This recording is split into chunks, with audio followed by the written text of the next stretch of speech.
Bienvenue à tous dans ce nouveau Deep Dive. Aujourd'hui, on se plonge dans un univers fascinant, et celui des jeux de pouvoir avec l'art. Absolument. Les 48 lois du pouvoir de Robert Greene. Oui. Vous nous avez confié une série d'extraits de ce livre des lois qui ont particulièrement retenu votre attention. Oui, et ce qui est intéressant avec les extraits que vous avez sélectionnés, c'est qu'ils touchent à des aspects très différents du pouvoir, l'apparence, la manipulation, la gestion des opposants. On va pouvoir explorer la complexité de la pensée de Greene à travers vos choix. Alors avant de décortiquer chaque loi, est-ce que vous pourriez nous rappeler la vision générale de Greene sur le pouvoir? Quel est son message principal? Greene part du principe que le pouvoir obéit à des lois immuables, des schémas que l'on retrouve à travers l'histoire. Il les illustre avec une multitude d'exemples allant de l'Antiquité jusqu'à l'époque moderne pour montrer que ces dynamiques sont universelles. Et il ne s'agit pas de jugements moraux, si je comprends bien. Greene ne nous dit pas ce qui est bien ou mal. Il nous montre simplement comment fonctionne le jeu du pouvoir. Exactement. Il nous donne les clés pour comprendre les règles du jeu, pour décrypter les stratégies des autres et pour utiliser ces lois à notre avantage, si on le souhaite. Mais il nous met aussi en garde contre les dangers du pouvoir, contre le risque de se laisser corrompre. C'est un peu comme un manuel de stratégie militaire, finalement. Il faut connaître les tactiques de l'ennemi pour pouvoir le vaincre, ou du moins pour se défendre. Oui, on peut voir ça comme ça. Mais c'est aussi un livre qui nous invite à une profonde réflexion sur la nature humaine, sur les motivations qui poussent les individus à rechercher le pouvoir et sur les conséquences de cette quête. Alors on a beaucoup de choses à explorer. On a identifié plusieurs groupes de lois dans vos extraits. Commençons par celles qui touchent à l'apparence et à la réputation. On a par exemple la loi 4, disant toujours moins que nécessaire. Celle-ci, elle m'intrigue beaucoup. C'est une loi qui met en avant le pouvoir du mystère de l'implicite. Ne pas tout dire, laisser planer un certain doute, cela permet de garder l'ascendant sur les autres. Greene prend l'exemple de Louis XIV, qui cultivait soigneusement une image de puissance et de mystère. C'est vrai qu'on imagine bien le roi Soleil impassible, entouré d'une cour fascinée par son silence. Et la loi 5, protégez votre réputation comme la prunelle de vos yeux. Est-ce qu'elle va dans le même sens? Absolument. La réputation est un capital précieux, fragile aussi, qu'il faut protéger à tout prix. Une réputation ternie peut ruiner une carrière, une vie entière à prix. Greene nous rappelle la chute brutale de Lola Montez, dont la réputation sulfureuse a fini par la perdre. C'est une leçon qu'on oublie souvent. On a tendance à penser que le talent et le travail suffisent à garantir le succès. Mais la perception des autres est tout aussi importante, si ce n'est plus. Tout à fait. Il faut savoir gérer son image, construire une réputation solide en accord avec ses ambitions. Et cela passe aussi par la loi 1, ne surpassez jamais le maître. Ah oui, celle-ci, elle peut faire mal. On a tous envie de briller, de montrer ce qu'on sait faire. Mais est-ce que ce n'est pas un peu dangereux de vouloir trop en faire? Greene nous met en garde contre l'excès d'ambition, contre le risque d'éclipser son supérieur. Il prend l'exemple de Nicolas Fouquet qui a commis l'erreur fatale de vouloir rivaliser avec son protecteur, le roi Louis XIV. Une erreur qui lui a coûté cher si ma mémoire est bonne. C'est un rappel à l'humilité, finalement. Il faut savoir choisir ses combats et ne pas menacer ceux qui détiennent le pouvoir. Exactement. Il faut savoir se montrer stratégique, patient et attendre le bon moment pour déployer ses talents. Et cela nous amène à la loi 25. Recréez-vous. Celle-là, j'avoue qu'elle me fascine et me trouble un peu en même temps. Est-ce qu'il faut jouer un rôle, se construire un personnage pour réussir dans le jeu du pouvoir? Greene nous dit qu'il faut savoir adapter son image à la situation, se créer une persona qui sert ses intérêts. Il ne s'agit pas nécessairement de mentir, mais plutôt de choisir l'aspect de soi que l'on veut montrer aux autres. C'est un peu comme un acteur qui endosse un costume, finalement. Il ne renie pas sa propre identité, mais il se met au service d'un rôle. C'est une bonne analogie. Et Greene prend l'exemple de P.T. Barnum, un maître de la mise en scène qui a su utiliser la notoriété même scandaleuse à son avantage. Il a construit une image publique qui lui a permis de bâtir un empire. Donc si je comprends bien, il faut être conscient de l'image que l'on projette et savoir la modeler en fonction de ses objectifs. Ce n'est pas nécessairement une question de manipulation, mais plutôt de communication stratégique. Tout à fait. Il s'agit de maîtriser les codes du pouvoir, de comprendre comment fonctionne la perception des autres et d'utiliser ses connaissances à son avantage. C'est une forme d'intelligence sociale en quelque sorte. On a donc vu quelques-unes des lois de Greene qui touchent à l'apparence et à la réputation. Maintenant, j'aimerais qu'on explore un autre aspect du pouvoir, celui de l'action stratégique et de la manipulation. On a par exemple la loi FIT, obliger l'adversaire à se battre sur votre propre terrain. C'est une idée assez intuitive finalement. Oui, Greene la pousse plus loin que la simple notion de terrain de jeu. Il s'agit de créer un environnement favorable à ses propres intérêts, un espace où l'on maîtrise les règles du jeu, où l'on peut exploiter les faiblesses de ses adversaires. Et il illustre cette loi avec l'histoire de Filippo Brunelleschi, si je me souviens bien. Exactement, Brunelleschi, cet architecte de la Renaissance, a utilisé une feinte maladie pour obliger ses rivaux à se dévoiler, à montrer leurs cartes. En se faisant passer pour faible, il a pu analyser leurs plans, identifier leurs failles et finalement remporter la victoire. C'est une stratégie subtile et très efficace apparemment. On a aussi la loi 9, remportez la victoire par vos actes et non par vos discours. Celle-ci, elle me parle beaucoup. Parfois, les mots ne suffisent pas, il faut passer à l'action. Oui, et Green insiste sur le fait que l'action, quand elle est bien menée, est bien plus puissante que les mots. Elle permet de démontrer sa force, sa détermination et d'imposer le respect. Il prend l'exemple de Jéhu, ce personnage biblique qui a renversé le roi d'Israël par des actions audacieuses et implacables. C'est une approche radicale, mais qui semble avoir porté ses fruits. On pourrait dire que c'est une forme de leadership, par exemple. Non. On montre la voie par ses actions, on inspire les autres par son courage et sa détermination. Oui, on peut voir ça comme ça. Et c'est souvent plus efficace que de longs discours ou des promesses en l'air. L'action parle d'elle-même, elle est tangible. Elle marque les esprits. Et la loi 11, apprenez à rendre les gens dépendants de vous, est-ce qu'elle ne va pas un peu trop loin? N'est-ce pas une forme de manipulation, de domination? C'est une loi qui peut paraître cynique en effet. Mais Green ne nous encourage pas à exploiter les autres. Il nous dit simplement qu'il est important de se rendre indispensable, d'apporter aux autres quelque chose qu'ils ne peuvent trouver nulle part ailleurs. Donc il s'agit de créer une relation d'interdépendance où chacun a besoin de l'autre pour réussir. C'est une forme d'alliance stratégique, finalement. Oui, et Green illustre cette loi avec l'exemple d'un eunuque éthiopien qui a su conserver son pouvoir en se rendant indispensable à ses maîtres. Il n'a pas cherché à les contrôler, il a simplement mis ses compétences et ses connaissances à leur service. C'est une approche intéressante. On n'est pas obligé de dominer les autres pour avoir de pouvoir. On peut aussi les aider à réussir à atteindre leurs objectifs. Et en les aidant, on se rend indispensable, on gagne leur confiance et on consolide notre propre position. Exactement. Et ça nous amène à la loi 14. Posez-vous en ami travailler en espion. Celle-ci, elle peut paraître un peu inquiétante. Oui, on a l'impression d'entrer dans un film d'espionnage. Est-ce qu'il faut vraiment se méfier de tout le monde, observer chaque geste, analyser chaque parole?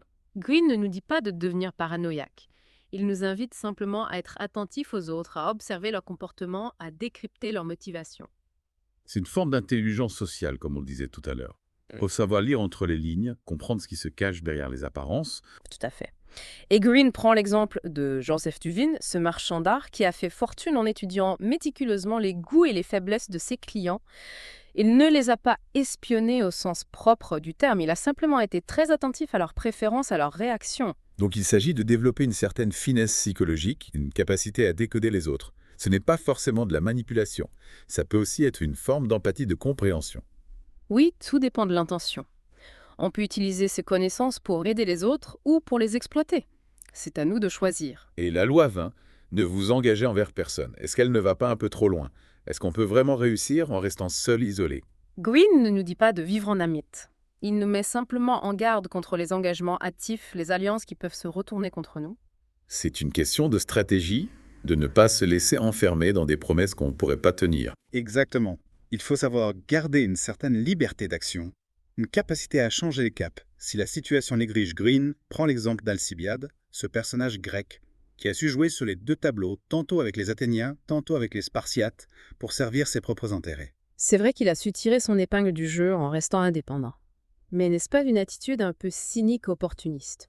Ce n'est pas forcément. On peut être loyal envers ses amis, ses alliés, sans pour autant s'engager aveuglément. Il faut savoir garder une certaine distance, une certaine liberté de manœuvre. D'accord. Donc il ne s'agit pas de trahir tout le monde, mais plutôt de ne pas se laisser enfermer dans des promesses qu'on ne pourrait pas tenir. Exactement. Il faut savoir être stratégique dans ses engagements et ne pas hésiter à changer de cap, si la situation l'exige. Je comprends mieux. C'est une question d'équilibre, comme toujours. Ni trop d'engagement, ni trop d'isolement. Tout à fait.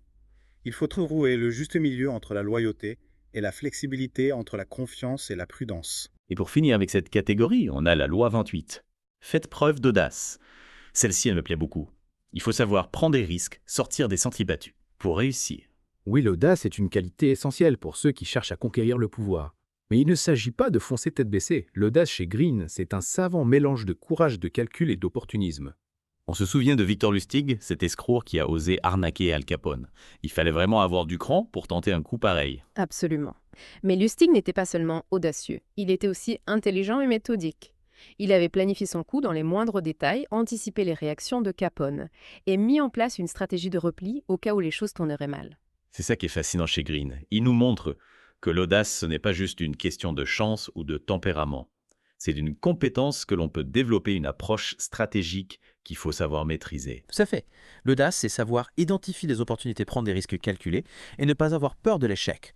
C'est aussi savoir rebondir après un échec, apprendre de ses erreurs et recommencer avec encore plus de détermination. Et la loi 29, planifier tout jusqu'au bout, elle vient compléter cette idée d'audace réfléchie. Non. Oui, absolument. Green insiste sur l'importance de la planification de la vision à long terme. Il ne s'agit pas seulement de réagir aux événements. Il faut savoir anticiper, se projeter dans le futur et construire une stratégie qui nous permettra d'atteindre nos objectifs. Il prend l'exemple d'un joueur qui a su orchestrer un plan complexe pour arriver à ses fins si ma mémoire est bonne. Oui, il s'agit de Gizil, un joueur professionnel qui a réussi à manipuler ses adversaires et à remporter une fortune grâce à une stratégie méticuleusement élaborée. Donc si je résume, pour réussir dans le jeu du pouvoir, il faut savoir soigner son image, collecter des informations précieuses sur ses adversaires, se montrer stratégique dans ses actions et surtout ne jamais perdre de vue ses objectifs à long terme. C'est une excellente synthèse, mais attention, n'oublions pas que ces lois sont amorales. Elles décrivent des mécanismes, des dynamiques, mais ne nous disent pas comment les utiliser de manière éthique. C'est une remarque importante. On va y revenir plus en détail, mais avant, je propose qu'on se penche sur le troisième thème qu'on a identifié. Comment gérer l'opposition et les ennemis? On commence avec la loi 2. Ne vous fiez pas à vos amis, utilisez vos ennemis. Une loi qui peut paraître un peu provocatrice. C'est le moins qu'on puisse dire. L'idée, c'est qu'un ancien ennemi peut se révéler un allié plus fiable qu'un ami parce qu'il aura plus à prouver. Green illustre cette loi avec l'histoire de Michel III, un empereur byzantin qui a été trahi par son meilleur ami Basile. Trahi par son meilleur ami, c'est terrible. Et la loi 15, écrasez votre ennemi totalement. Ça ne m'inspire pas vraiment la clémence. C'est vrai que cette loi est radicale, mais Green souligne le danger de laisser ses ennemis en vie, car ils peuvent vous nuire à nouveau. Il prend l'exemple de Wu Zixiu, un conseiller chinois qui a mis en garde son roi contre la clémence excessive, mais sans succès. Le roi a fini par le payer cher. Une leçon difficile à entendre.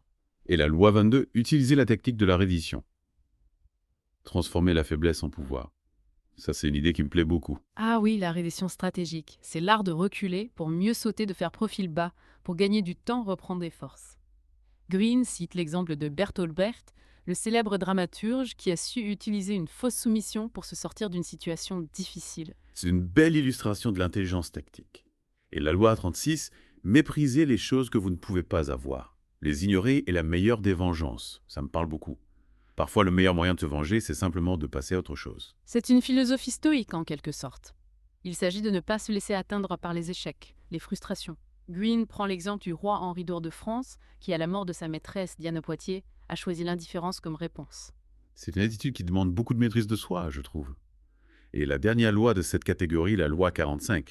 Celle-ci est particulièrement pertinente pour tous ceux qui veulent introduire des changements, que ce soit dans leur vie personnelle ou professionnelle. L'idée, c'est que les changements brutaux radicaux sont souvent mal perçus, qu'il vaut mieux procéder par étapes de manière plus subtile. Green prend l'exemple de la chute du fils de Pierre le Grand Alexis, qui a tenté des réformes trop radicales et en a perdu le prix fort. Donc si je comprends bien, cette loi nous met en garde contre l'excès de zèle, l'impatience. Oui, c'est ça. Il faut savoir être stratégique patient et ne pas brusquer les choses. Le changement, c'est comme un jeu d'échecs, il faut savoir anticiper les réactions de son adversaire. Et bien voilà déjà un bel aperçu de ces fameuses 48 lois du pouvoir. Ce qui me frappe, c'est la diversité des exemples historiques utilisés par Green. On passe de Louis XIV à Al Capone de la Chine antique à la Renaissance italienne. C'est passionnant. Oui, c'est ce qui fait la richesse de ce livre. Il nous montre que les dynamiques de pouvoir, elles sont universelles, intemporelles. On les retrouve dans toutes les civilisations, à toutes les époques. C'est un peu déconcertant, non? De se dire que les mêmes schémas se répètent encore et encore. On a l'impression que l'homme n'apprend jamais de ses erreurs. Oui, mais c'est aussi ce qui rend l'étude de ces lois si utile. En les comprenant, on peut mieux se protéger, mieux naviguer dans ce monde complexe. On peut identifier les jeux, de pouvoir anticiper les actions des autres et choisir la meilleure stratégie pour atteindre nos objectifs. Et vous, dans votre expérience, avez-vous déjà vu ces lois à l'œuvre? Est-ce qu'elles s'appliquent vraiment au monde d'aujourd'hui? Oui, bien sûr. Je pense que tout le monde a déjà été confronté d'une manière ou d'une autre à ces dynamiques de pouvoir. Le plus important, c'est d'en être conscient, de savoir les reconnaître pour ne pas se laisser manipuler. C'est vrai. Et d'ailleurs, on a reçu beaucoup de questions de nos auditeurs sur les applications concrètes de ces lois. Comment peut-on les utiliser dans notre vie quotidienne, dans nos relations professionnelles, par exemple? C'est une question très pertinente et c'est ce qu'on va explorer dans la deuxième partie de notre deep dive. On va voir comment ces lois peuvent nous aider à mieux communiquer, à négocier, à nous affirmer, tout en restant éthique, bien sûr. J'ai hâte d'en savoir plus. Alors, chers auditeurs, ne manquez pas la suite de notre deep dive sur les 48 lois du pouvoir de Robert Greene. On se retrouve très vite pour la deuxième partie de cette exploration. Alors on reprend notre exploration des 48 lois du pouvoir avec un thème qui semble vous intéresser particulièrement, comment gérer l'opposition les ennemis. On a déjà abordé quelques lois assez radicales comme écraser votre ennemi totalement ou ne vous fiez pas à vos amis, utilisez vos ennemis. Ce sont des concepts qui peuvent paraître choquants de prime abord. Oui, c'est vrai que ça peut faire froid dans le dos. Ouais. Mais j'imagine que Greene ne nous encourage pas à devenir des tyrans sans pitié. Il doit bien y avoir une certaine nuance dans son approche. Absolument. Greene est un fin observateur de la nature humaine et il comprend que les relations de pouvoir sont rarement simples ou manichéennes. Prenons la loi 15, écrasez votre ennemi totalement. Elle peut paraître brutale, mais elle met en lumière un danger bien réel. Un ennemi blessé, mais pas vaincu, peut revenir se venger avec une force décuplée. C'est un peu l'idée du mieux vaut prévenir que guérir. Si on doit affronter un ennemi, il faut s'assurer de le neutraliser complètement pour éviter qu'il ne revienne nous hanter plus tard. Exactement. Greene illustre cette loi avec l'histoire de Wu Zixiu, ce conseiller chinois qui avait mis en garde son roi contre la clémence excessive envers un ennemi vaincu. Le roi n'a pas écouté ses conseils et il l'a payé cher par la suite. C'est une leçon qu'on retrouve d'ailleurs dans de nombreux récits historiques et mythologiques. On pense à César et à la conjuration de Brutus, ou encore à la légende du roi Arthur et de Mordre. Laisser un ennemi en vie, c'est prendre le risque qu'il se relève et nous porte un coup fatal. Tout à fait. Mais attention, Greene ne prône pas la violence gratuite. Il s'agit plutôt de comprendre que dans le jeu du pouvoir, la naïveté et le manque de vigilance peuvent avoir des conséquences désastreuses. Donc écrasez votre ennemi totalement. Ce n'est pas un appel à la barbarie, c'est plutôt une invitation à la prudence, à l'analyse lucide des situations. Oui, c'est une loi qui nous incite à réfléchir aux conséquences de nos actions, à anticiper les réactions de nos adversaires et à prendre les mesures nécessaires pour nous protéger. Et dans certains cas, la meilleure défense peut effectivement être l'attaque. C'est intéressant parce qu'on a aussi la loi 22, utiliser la tactique de la reddition, transformer la faiblesse en pouvoir, qui semble prôner une approche complètement opposée. Comment concilier ces deux lois apparemment contradictoires? C'est là toute la subtilité de la pensée de Greene. Il ne nous donne pas de recette toute faite. Il nous offre plutôt une palette d'outils de stratégie qu'il faut savoir adapter à chaque situation. La reddition stratégique, ce n'est pas un aveu de faiblesse, c'est une manœuvre habile pour gagner du temps, désarmer son adversaire et reprendre l'avantage. Greene prend l'exemple de Bertolt Brecht, ce dramaturge qui a utilisé une fausse soumission pour se sortir d'une situation difficile. En finissant de se plier aux exigences du comité, McCarthy, il a pu éviter la prison et continuer à écrire. Exactement. C'est un bel exemple de judo mental. On utilise la force de l'adversaire contre lui-même. En se montrant docile, on l'endort, on lui fait baisser sa garde et on attend le moment opportun pour riposter. C'est une stratégie qui demande beaucoup de sang-froid, de maîtrise de soi. Il faut savoir encaisser les coups feindre et la faiblesse, tout en gardant en tête son objectif final. Oui, la reddition stratégique est un art subtil qui ne s'improvise pas. Il faut savoir analyser la situation, évaluer les forces en présence et choisir le bon moment pour se retirer. Et parfois, la meilleure façon de vaincre, c'est de savoir perdre une bataille pour gagner la guerre. On a donc vu deux lois qui nous proposent des approches opposées pour gérer l'opposition. Écraser votre ennemi totalement, c'est la voie de la force de l'action directe. Utiliser la tactique de la reddition, c'est la voie de la ruse, de la patience stratégique. Comment savoir quelle loi appliquer dans quelle situation? C'est une question difficile et il n'y a pas de réponse simple. Il faut analyser chaque situation au cas par cas en tenant compte des enjeux des forces en présence et de ses propres objectifs. Parfois, il faudra faire preuve de fermeté. D'autres fois, il sera plus judicieux de faire profil bas. C'est un peu comme un jeu d'échecs. On doit anticiper les coups de l'adversaire, choisir la meilleure stratégie pour chaque situation. Oui, et c'est là que la connaissance des 48 lois du pouvoir peut être un atout précieux. En comprenant les mécanismes du pouvoir, en décryptant les stratégies des autres, on peut prendre des décisions plus éclairées, plus efficaces. On a parlé de vaincre ses ennemis, mais est-ce que Greene nous donne aussi des conseils pour gérer nos relations avec nos amis, nos alliés? Oui, bien sûr. On a déjà évoqué la loi 2. Ne vous fiez pas à vos amis, utilisez vos ennemis. Qui peut paraître un peu cynique. Mais Greene ne nous dit pas de nous méfier de tous ceux qui nous entourent. Il nous invite simplement à être conscients des jeux de pouvoir qui peuvent exister même dans les relations les plus proches. C'est vrai que l'amitié et l'amour ne sont pas toujours des remparts contre l'ambition, la jalousie ou la trahison. Exactement. Et Greene nous rappelle que même nos amis peuvent être tentés de nous utiliser, de profiter de notre confiance, de nous manipuler pour servir leurs propres intérêts. Il ne s'agit pas de devenir paranoïaque, mais simplement d'être lucide, d'observer les comportements, d'analyser les motivations. Donc, même avec nos amis, il faut garder une certaine distance, une certaine prudence. Ne pas se livrer totalement, ne pas tout miser sur une seule relation. C'est ça. Il faut savoir diversifier ses alliances, cultiver un réseau de relations solides et ne pas dépendre d'une seule personne. C'est une façon de se protéger, de garder une certaine liberté d'action. Et la loi 33. Découvrez le talent de chi de chacun. Est-ce qu'elle s'applique aussi à nos amis? Est-ce qu'il faut chercher leurs faiblesses, leurs points sensibles? Cette loi peut paraître un peu manipulatrice en effet. Mais encore une fois, tout dépend de l'intention. Connaître les faiblesses des autres, ce n'est pas nécessairement pour les exploiter. Cela peut aussi nous permettre de mieux les comprendre, de mieux communiquer avec eux, de les aider à surmonter leurs difficultés. C'est un peu comme un médecin qui doit connaître les points faibles de son patient pour le soigner. Exactement.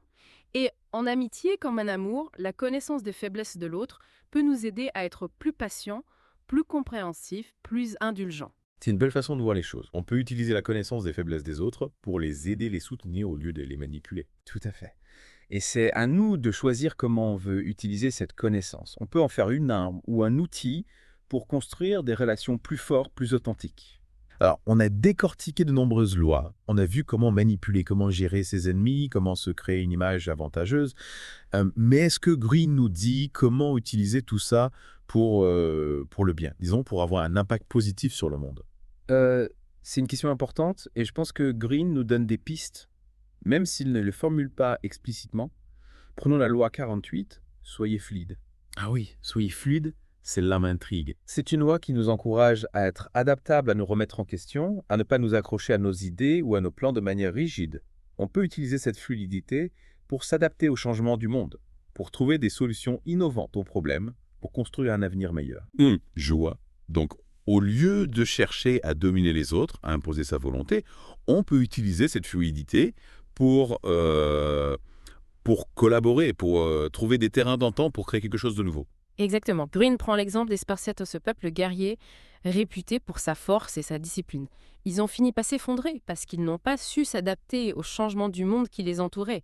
Ils étaient trop rigides, trop attachés à leurs traditions. C'est un rappel à l'humilité, finalement.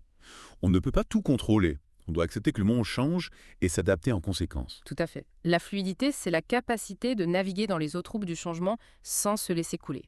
C'est une qualité essentielle pour tout leader, pour tout individu qui veut avoir un impact positif sur le monde. Et comment est-ce qu'on peut développer cette fluidité? Est-ce que c'est quelque chose qui s'apprend? Je pense que c'est une combinaison de plusieurs choses. Il faut d'abord être conscient de ses propres limites, de ses rigidités. Il faut apprendre à écouter les autres, à prendre en compte des points de vue différents. Il faut aussi être prêt à changer d'avis, à admettre qu'on s'est trompé. Ce n'est pas facile tout ça. On a souvent tendance à s'accrocher à nos idées, à nos convictions. Oui, c'est vrai. Mais c'est en sortant de notre zone de confort, en acceptant de nous remettre en question qu'on peut vraiment évoluer, grandir. Bon, eh bien, je crois qu'on arrive à la fin de notre deep dive dans les 48 lois du pouvoir de Robert Greene.